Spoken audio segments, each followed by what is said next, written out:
नमस्कार दोस्तों, guide academy परिवार में आप सभी का बहुत बहुत स्वागत है।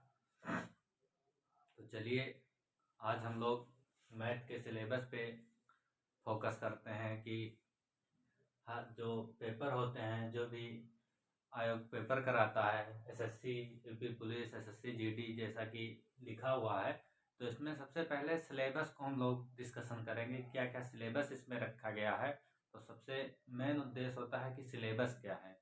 जो भी परीक्षाएं हो रही हैं, जैसे यूपी पुलिस हुआ, रेडियो ऑपरेटर हुआ, एसएससी हुआ, एसएससी जीडी हुआ, जो भी परीक्षाएं होने वाली हैं आज आने वाले समय में, जो भी हुआ है आने वाले समय में जो भी परीक्षाएं होंगे, तो सबसे मेन उद्देश्य उसका होना चाहिए, सबसे मेन उद्देश्य, सबसे फोकस जिस चीज पे हम लोग को करना है वो सिलेबस होता है।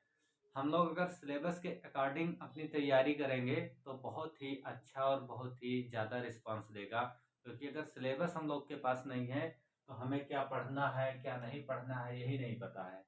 और जब हम लोग के पास सिलेबस रहेगा कि एसएससी यूपी पुलिस की जो वैकेंसी आने वाली है, जो भी रेडियो ऑपरेटर की वैकेंसी जो फॉर्म भर चुका है उसका पेपर होने वाला है, तो जो उसमें मैथ के प्रश्न आएंगे तो कहाँ कहाँ से आएंगे, कितने सिलेबस से आएंगे, कहाँ कहाँ से पुटअप करेगा, कितने क्वेश्चन को पुटअप करेगा।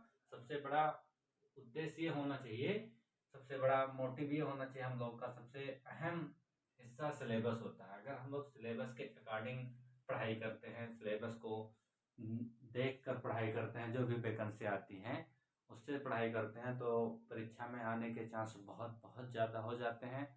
तो चलिए हम लोग आज पहले सिलेबस पे बात करते हैं। जो SSC UP police, radio operator, SSC GD और अन्य भी परीक्षाओं में जो भी पूछे गए प्रश्न हैं उन्हीं के अकॉर्डिंग जो भी सिलेबस है उनका, ये सिलेबस जो है ये मास्टर सिलेबस है, ये हर एक एग्जाम में आएगा। ऐसा नहीं है कि ये एसएससी यूपी पुलिस में ही आएगा, ये सभी परीक्षाओं में आएंगे। तो चलिए हम लोग पहले सिलेबस पे डिस्कशन करते हैं। तो हम लोग का पहला जो मैथ में सिलेबस रहेगा वो पहला चैप्टर हम लोग पढ़ेंगे। पहला जो चैप्टर हम लोग का रहेगा वो संख्या पद्धत रहेगा। और संख्या पद्धत में हम लोग संख्याओं पर आधारित प्रश्न पढ़ेंगे कि सबसे छोटी अभाज्य संख्या क्या है, सबसे बड़ी अभाज्य संख्या क्या है, ये और पढ़ेंगे प्राकृतिक संख्या क्या है, सम संख्या क्या है, विषम संख्या क्या है, अभाज्य संख्या क्या है, 3 अंकों की सबसे बड़ी संख्या क्या है, 2 अंकों की सबसे बड़ी संख्या क्या है। ऐसे प्रश्न जो भी आएंगे, और नंबर सिस्टम में बहुत सारे प्रश्न आएंगे संख्याओं पे आधारित कि ये पूछेगा आपको 2, 4, 6 से विभाजित होने वाले 4 अंकों की सबसे बड़ी संख्या क्या होगी। ऐसे बहुत सारे प्रश्न आएंगे, तो वो सारे प्रश्न हम लोग नंबर सिस्टम में पढ़ेंगे। और दूसरा क्या है, सरलीकरण, सिंप्लीफिकेशन जिसको कहते हैं इंग्लिश में। और पहला है संख्या पद्धत नंबर सिस्टम, तो दूसरा चैप्टर हम लोग का होगा सरलीकरण, जिसको इंग्लिश में हम सिंप्लीफिकेशन कहते हैं। इसमें भी प्रश्न काफी पूछे जाते हैं, जो आपको दे देगा, एक में ही देगा 2+2/4 ब्रेकर लगा देगा, उसके आगे और भी कुछ लिखेगा। बहुत सारे प्रश्न उसमें सरलीकरण में होंगे, ब्रेकर लगाएगा, छोटा ब्रेकर, बड़ा ब्रेकर, मंझला ब्रेकर, जितने भी ब्रेकर होंगे, कई एक ही प्रश्न में कई मतलब बहुत सारे उसमें प्रश्न जुड़े रहेंगे। तो उससे रिलेटेड जो भी प्रश्न होगा उसको हम लोग सरलीकरण में पढ़ेंगे। और तीसरा चैप्टर हम लोग का होगा लासा और मासा, जिसे कहते हैं एलसीएम और एचसीएफ। तो लासा और मासा में हम लोग पढ़ेंगे, लासा मासा में भी बहुत सारे प्रश्न होते हैं। जैसे पूछेगा आपको कि 2, 4, 6 से विभाजित होने वाली सबसे छोटी संख्या कौन है, और फिर पूछ लेगा आपको 5, 6 से विभाजित वाले पूर्ण वर्ग संख्या कौन है, सबसे छोटी पूर्ण वर्ग संख्या क्या कौन है, सबसे छोटा घन पूर्ण वर्ग कौन सा है। तो ये इस तरह के जितने भी प्रश्न आएंगे, आपको बोल देगा एक आयताकार क्षेत्र है, उसके चारों तरफ 50 मीटर के अंतराल में पेड़ लगाया जा रहा है, कुछ भी लगाएगा, ऐसे सड़क के किनारे लगाएगा, तो उसमें पूछेगा कितने पेड़ लगाए जा सकते हैं।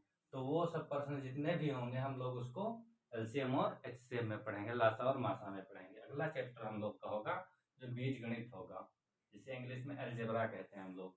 तो बीज गणित से जो भी होगा प्रश्न उसमें हम सॉल्व करेंगे। इसमें प्रश्न पूछेगा जैसे x+1/x का मान 3 दिया हुआ है, तो पूछेगा x³ +1/x³ का मान क्या होगा।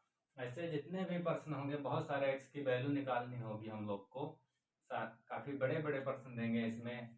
और स्क्वायर रूट से दिया होगा तो उसी में हम लोग का एक्स की वैल्यू ज्ञात करनी होगी। तो हम इसको कहाँ पढ़ेंगे? बीजगणित में। और हम लोग का जो अगला चैप्टर होगा वो प्रतिशत होगा, जिसको इंग्लिश में परसेंटेज कहते हैं। बहुत अच्छा ये चैप्टर होता है जो सभी बच्चों को समझ में आता है। लेकिन इस चैप्टर को समझने से पहले हम लोग को ये समझना बहुत ज़रूरी है।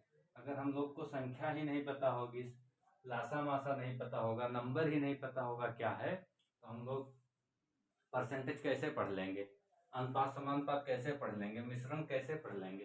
तो सबसे पहले हम लोग को संख्या पता होना चाहिए कि संख्या क्या होती है।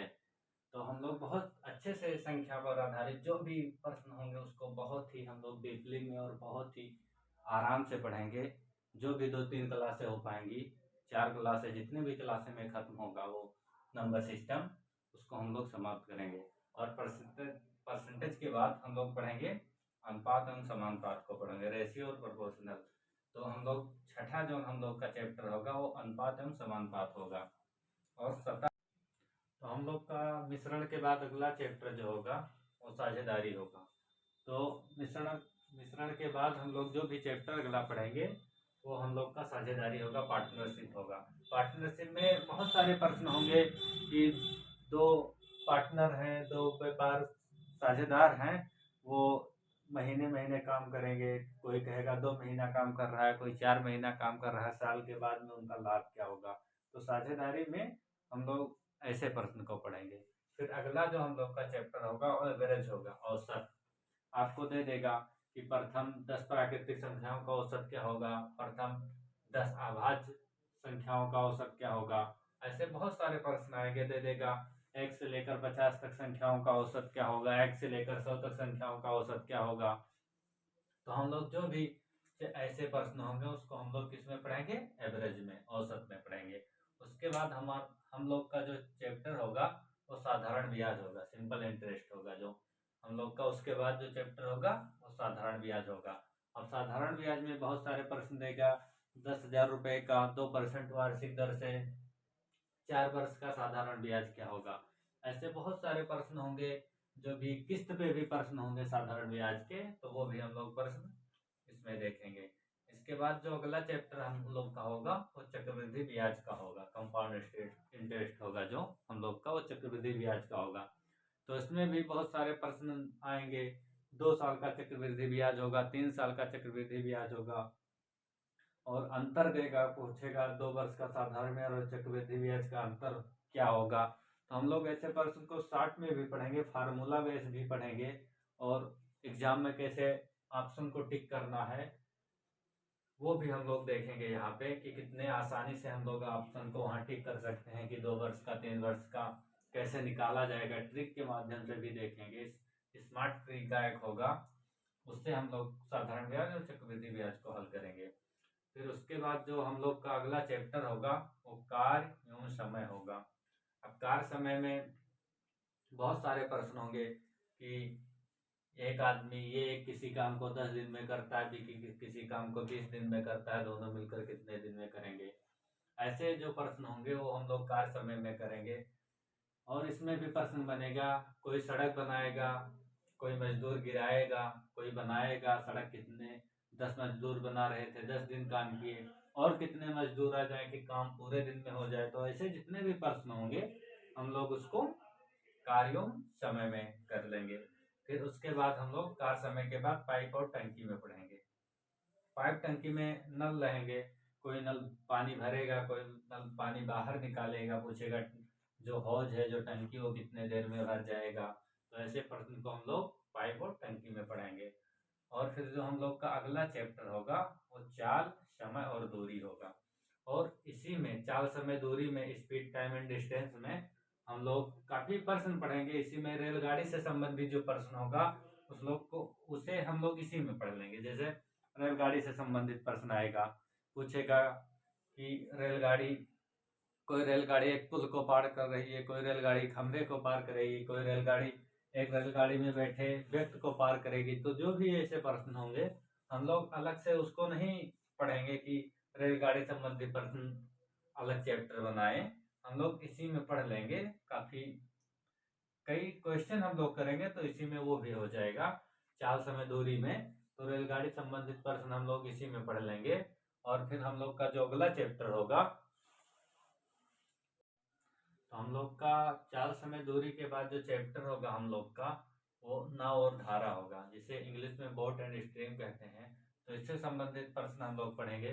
तो इसमें नाव और धारा में जो प्रश्न होगा हम लोग का, कैसा प्रश्न होगा, जैसे हम लोग का कहेगा कि कोई दूरी है, धारा की दिशा में कोई नाव जाती है और धारा के विपरीत दिशा में वापस आती है, तो औसत चाल बताइए, या समय कितना हुआ, या दूरी, जो भी प्रश्न उससे होगा, नाव और धारा से विपरीत दिशा में जाएगी, धारा की दिशा में जाएगी, तो उससे संबंधित जो भी प्रश्न है हम लोग नाव और धारा में करेंगे।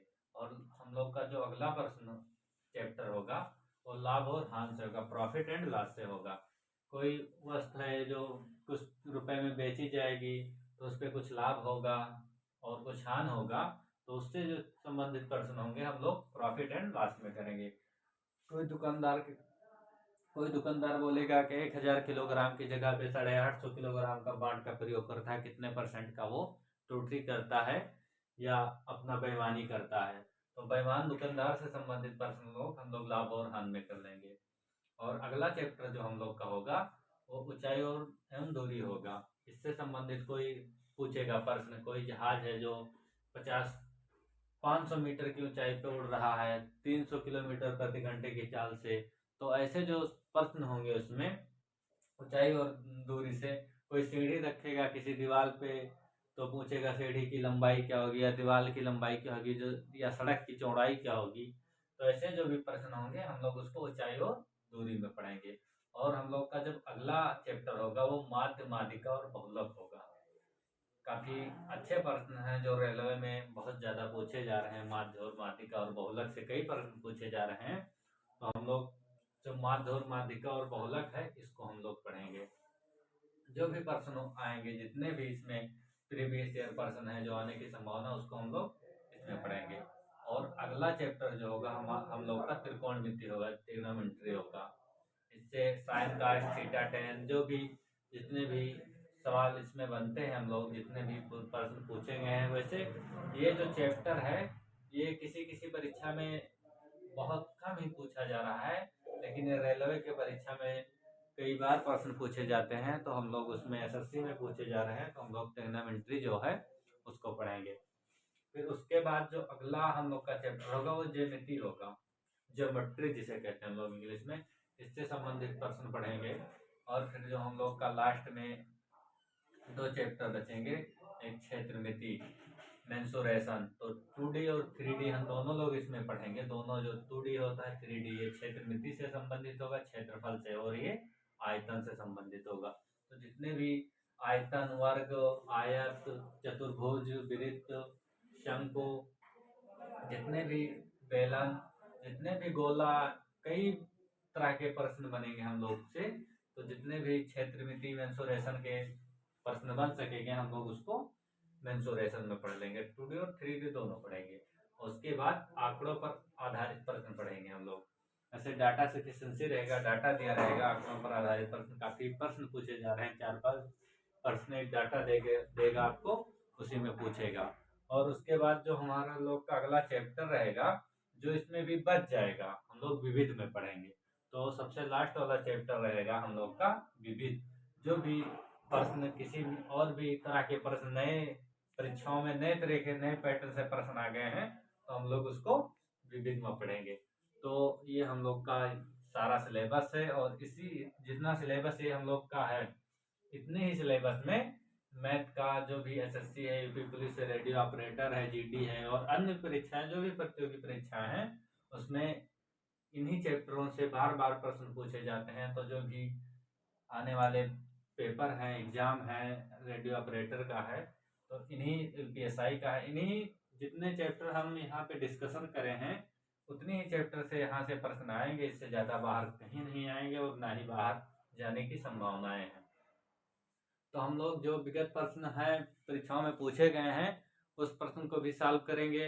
और आने वाले जो प्रश्न हैं, कितने प्रश्न आ सकते हैं, संभावित प्रश्न को हम लोग सॉल्व करेंगे। तो जितने भी हम लोग के चैप्टर हैं, इस चैप्टर को हम लोग अच्छे तरीके से एक एक चैप्टर से पढ़ेंगे। तो हम लोग का जो सबसे पहला चैप्टर होगा अगले वीडियो में, अगले क्लास में जो सेशन होगा हम लोग का अगला, तो सबसे पहला चैप्टर हम लोग का होगा नंबर सिस्टम, संख्याओं पर आधारित प्रश्न। तो ये हमारा मैथ का सिलेबस है, आप लोग इसको नोट डाउन कर लीजिए और इसी सिलेबस के अकॉर्डिंग हम लोग को आगे बढ़ना है एक चैप्टर। तो आप लोग बताइएगा कि सिलेबस कैसा लगा, कैसा है आपको सिलेबस जानकर, मतलब जितने भी इसमें चैप्टर हैं आप बताना। आपके बहुत सारे लोग पढ़े होंगे, जो भी पढ़े हैं उनके लिए तो बहुत ही अच्छा होगा, और जो नहीं पढ़े हैं उनको हम एकदम बेसिक से पढ़ाएंगे। ये नहीं है कि नंबर सिस्टम पढ़ा दिए, कोई प्रश्न आ गया हम लोग तुरंत चालू कर दिए कि ये यहाँ से है, पेपर में आया तो तुरंत नहीं, ऐसा नहीं। हम लोग एकदम बेसिक नॉलेज से पढ़ेंगे, एकदम जिसको कहते हैं नॉर्मल से, जोड़ घटाना गुणा भाग करना, वहीं से हम लोग पढ़ेंगे। जो नंबर सिस्टम है बहुत ज़्यादा डीप में जाके पढ़ेंगे, क्योंकि जो भी प्रश्न आजकल पूछे जा रहे हैं वो एक डाटा देकर ही नहीं पूछा जा रहा है नंबर सिस्टम का, वो एक परिभाषा परिभाषित करके पूछ रहा है। आजकल प्रश्न जो है वो परिभाषा के अकॉर्डिंग पूछ रहा है। तो जो भी प्रश्न होंगे हम लोग, वो थ्योरेटिकल जो बनेगा और मैथमेटिकल जो बनेगा, वो दोनों हम लोग पढ़ेंगे नंबर सिस्टम में। तो घबराने की कोई बात नहीं, हम लोग सिलेबस को ख़त्म कर लेंगे जब तक पेपर होगा यूपी पुलिस का, रेडियो ऑपरेटर का। उसके पहले हम लोग 2 महीने 3 महीने जो भी लगेंगे इसको ख़त्म करने के लिए, हम लोग इसे ख़त्म करेंगे एक एक चैप्टर। तो चलिए आप लोग बताइए कैसा लगा। तो आप लोग को बहुत बहुत धन्यवाद क्लास को देखने के लिए, और कमेंट बॉक्स में कमेंट करके बताइए कि आप लोग कितने सारे इसमें प्रश्न, कितने भी चैप्टर आप लोग पढ़ चुके हैं, तो इसमें बताइएगा। थैंक यू बहुत।